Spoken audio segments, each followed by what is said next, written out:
de la semana, desde la perspectiva económica, arranca con el acuerdo pronto a firmarse entre Estados Unidos y China. Esto es una noticia de ahora, que modifica, por cierto, el mapa o las expectativas o tal cual se venía moviendo el mercado hasta ahora, ¿no? ¿Se salva el patrón dólar? La respuesta, lo cierto es que se ordena. Se reordena, el acuerdo, lo que se sabe del acuerdo es 30-10, un acuerdo de aranceles 30-10, con lo cual es una negociación a la que China suscribe, o sea, China concede el acuerdo, y con esto que se espera para el día de hoy, bueno, un reordenamiento de los mercados, comportamiento en la zona verde para bonos y acciones, favorable para el gobierno nacional si el dólar se evalúa, porque en ese caso aumenta reservas que se componen en dólares, con lo cual la cotización de las monedas, si toman fuerza las divisas que componen la canasta de reservas, eso fortalece las reservas del Banco Central, calma, ¿no?, en los mercados financieros ante la inminencia de un shock externo en el contexto previo a que se llegara a este acuerdo. Quiero poner un asterisco en la presencia de Netanyahu, primer mandatario israelí, en la conmemoración soviética del viernes. Sí. Donde, básicamente es un relato a contramano de Occidente. Esa celebración es la celebración del triunfo del Ejército Rojo por sobre el nazismo, que echa por tierra la versión que enseñan en todos los colegios secundarios sobre que la Segunda Guerra Mundial se terminó con el desembarco en Normandía. Con lo cual es una fiesta del mundo oriental, si se quiere, ¿no? Y Israel es el país occidental en ese oriente. Israel es occidente en ese oriente. Por supuesto, nos sorprende el abrazo entre Xi Jinping y Putin. Los dos mandatarios encabezaron el acto. Sí, lo que sorprende es la presencia, es un enigma, la presencia de Netanyahu en ese encuentro, en esa conmemoración. Pero hoy, viendo el acuerdo Estados Unidos y China, empieza a entenderse o a haber un hilo conductor entre la foto y este principio de acuerdo. Pero le recuerdo que hace 3 semanas atrás, si no 4, ya Scott Bessent, el secretario del Tesoro norteamericano, había dicho públicamente que Trump iba a una negociación con China y que probablemente ese acuerdo integral, que iba a ser trabajoso, se iba a alcanzar en un año. Un acuerdo más profundo, no solo en términos de barreras arancelarias, claro, que incluye incluso esta idea fantasiosa sobre la reindustrialización de Estados Unidos, que es prácticamente inviable, dado la potencia de los mercados orientales. No dio precisiones Bessent. Lo que yo leí en esa declaración pública del secretario del Tesoro norteamericano era o una especie de rendición o por lo menos de, como se dice en el barrio, recular en chancletas. Lo que veníamos poniendo y trabajando era sobre el deterioro del poderío de Estados Unidos, el poderío militar en el recule Ucrania-OTAN, donde corre a la OTAN, Estados Unidos, que era uno de los principales fogoneros del conflicto bélico, o sea que ahí muestra que pierden poderío militar, en el poderío logístico en esta disputa que está llevando adelante por las rutas marítimas, donde pierde Groenlandia, pierde logística en el comercio internacional, y le queda el bastión dólar, ¿no? Y ese bastión dólar también esto trasluce, ¿no?, la personalidad de Donald Trump. Obvio. En esta concesión. Pero por supuesto que esto en términos geopolíticos es sumamente complejo y escapa al análisis que se puede hacer en este espacio, lo que sucede. El dato sí que va a asignar el panorama económico de la semana, va a desprenderse de este acuerdo, porque claramente reordena los factores que venían en una tensión creciente respecto a esta confrontación que no es más que una agudización de esta guerra de monedas. Y también se acuerda lo que nos dijo Diego Guelar, si no me equivoco, en el primer programa de Triple Click. Que China elegía el orden frente al caos. Exactamente. Y esto es eso, exactamente esto es eso. Esto, a la lectura que más se acerca, coincido con Diego Guelar, con el costo que eso implica. Obvio, porque está en las antípodas de nuestro pensamiento, nuestra mirada del mundo. Porque es muy difícil, es una práctica imposible la lógica oriental. es una práctica para Occidente, es una práctica imposible. Entonces, ¿cómo entender la concesión? Porque en definitiva es China la que dice, dale, vení que te perdono. Vení, ¿qué quieres? Que te perdone. Te perdono, sentémonos a ver cómo hacemos esto. Yo no voy a deslocalizar las fábricas, pero no es que China no va a deslocalizar las fábricas. Las fábricas no se van a deslocalizar de China porque China lo que además de crecer y de todo el despliegue, lo que generó fue una enorme clase media que consume de esas fábricas. Entonces esas fábricas, entre lo que es la clase media norteamericana, es un problema de escala. Digo, si vos vendés chupetines en Estados Unidos o en China, te vas a elegir vender chupetines en China porque hay muchos más chinitos que te compren los chupetines. Es así de simple. Yo tengo una pregunta para nuestro gremio, para usted y para mí. ¿No nos apuramos a veces a dibujar para la audiencia escenarios apocalípticos? Porque si ahora empieza a prevalecer esa lógica milenaria de los chinos de decir, no voy a dejar que Estados Unidos empuje el mundo a un caos y voy a hacer que prevalezca el orden. Sí, el vértigo lo tuvimos. El vértigo lo tuvimos. El Trump repartiendo arancelazos existió, no fue una fantasía periodística. No, lo que digo es... Bueno, en ese momento el tsunami se levantó. Después fue una olita, pero en ese momento el tsunami está, no es que uno lo fantasea. Pero si Diego Guelar vio que China no iba a agudizar, ¿por qué no lo vimos nosotros? Porque no fuimos embajadores en esos países. Es una buena respuesta. Porque no fuimos embajadores en esos países. Nosotros estamos analizando datos y coyuntura.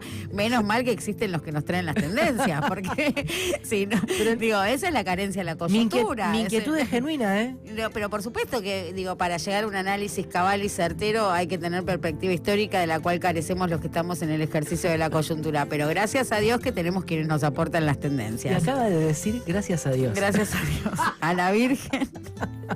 Una expresión que quiero borrar de mi lenguaje, como estoy consiguiendo borrar varias, tengo recaídas, pero volviendo al panorama macro, esto sin dudas ordena la macroeconomía doméstica. Este acuerdo de noticia de ahora entre Estados Unidos y China genera mucho optimismo en un mercado local que viene muy contento, de un mercado financiero y local que está chocho, más allá de estos casos aislados que encendería alerta si uno tuviese que hacer la analogía con las familias que tanto le gusta a la narrativa liberal económica, de decir, bueno, si el Estado gasta más que lo que entra, es como cuando yo gasto más de lo que...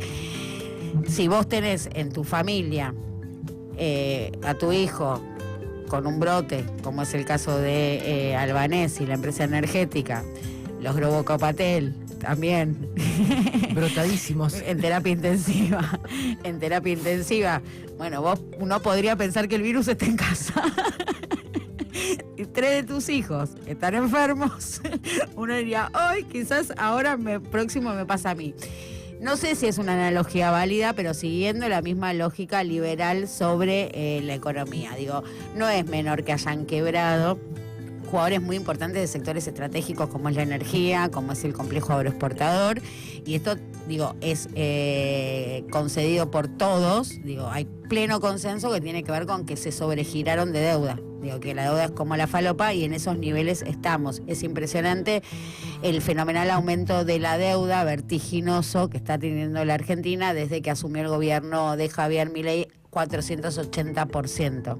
Estos son datos muy interesantes que publicó ayer Horacio Robelli en El Cohete a la Luna, en una nota impresionante, muy buena, donde desglosa cada uno de los componentes de la deuda y cómo al gobierno se le está haciendo cada vez más insostenible. ¿Por qué? Porque es cierto que lo está pagando con superávit, que esos endeudamientos los llega a cubrir con el superávit, pero ese superávit, si hay que descontarle los intereses que está escondiendo debajo de la alfombra, ya no tiene, ya se está comiendo los pagos de esa misma deuda, esa misma, con lo que paga, es la misma deuda que se le va acumulando, ¿se entiende? Porque están esos intereses, los famosos intereses capitalizables que no cuentan en su meta fiscal porque son a vencimiento, están prorrateados, pero así y todo, si uno los contabiliza no hay superávit, entonces ¿con qué vas a pagar esos mismos vencimientos? Así todo hay que decir que la composición de la deuda hasta el crédito con el Fondo Monetario Internacional venía creciendo mucho en pesos y menos en dólares, sobre todo porque, como bien contaba Napoli, Argentina tiene cerrado el mercado de capitales y un banco como el Valo, que es un banco intachable de prestigio en el sector financiero, un banco mayorista que labura con bancos, tiene que pagar una tasa del 7,5%, es una tasa monstruosa, digo, es chica para lo que se endeuda la Argentina, pero 7,5% en dólares sigue siendo un negocio para el que le está prestando al Valo. Valo va a devolver y va a devolver el 7,5% en dólares, es muchísimo. Ahí uno ve realmente cuáles son los riesgos. Digo, y volviendo a esta idea que planteaba Di Pierri, ¿no exageramos un poco en los escenarios catastróficos?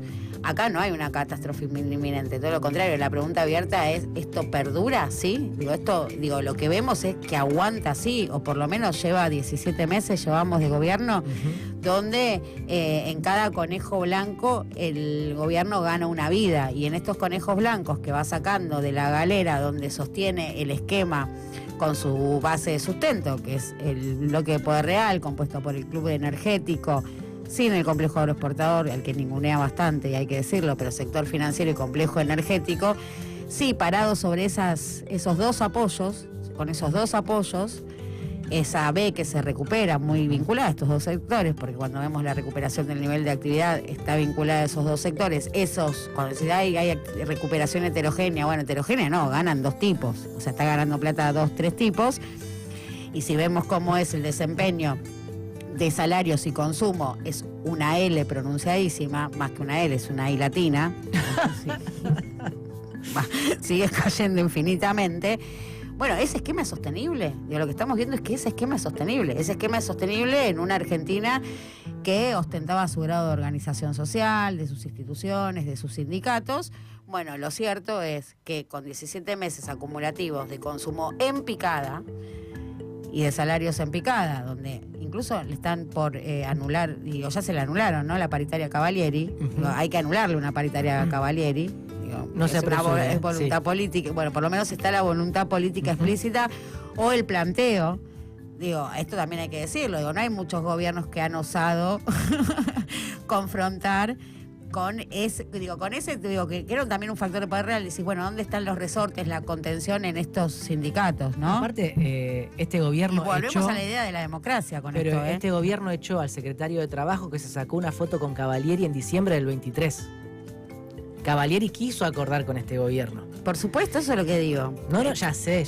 Justamente lo estoy mostrando no como un factor de confrontación, sino hasta lo que está dispuesto a hacer para sostener este esquema, una vez más, que es con salarios a la baja, con consumo a la baja, pero con rentabilidades fenomenales en 2 o 3 sectores como mucho. Una salvedad para matizar, ¿se acuerda del informe del CETID que compartimos con la audiencia el 1 de mayo? Sí. Donde hablábamos de que los laburantes del sector formal, en la parte del sector privado, le empataban a la inflación, pero porque laburaban horas extras.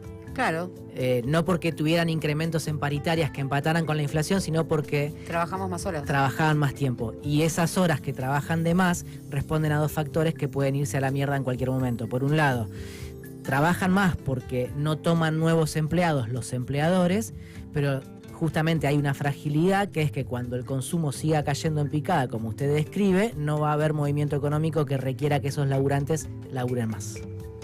Entonces van a perder las horas extras y por ende van a estar por abajo de la inflación también los del sector formal privado. Ahí estamos preguntándonos si hay un esquema de política económica que se sostenga en el tiempo, incluyendo nada más que un 10 o un 15% de la población, ¿no? Digo, estos sectores y lo que rodea servicios para esos sectores, que es lo que nos quedaría a nosotros. Digo, son energía, sector financiero, un poquito el complejo agroexportador, porque digo, así no le tiremos un centro, aporta los dólares, y los servicios que se le brindan a esos sectores, si ese que es el esquema económico que tiene el gobierno nacional es sostenible, tal como parece hoy. Hoy se presenta no solo como sostenible, sino como perdurable, incluso con el dato de inflación que se va a conocer el miércoles, que más allá del giro de política cambiaria, se espera que le dé incluso más bajo que marzo.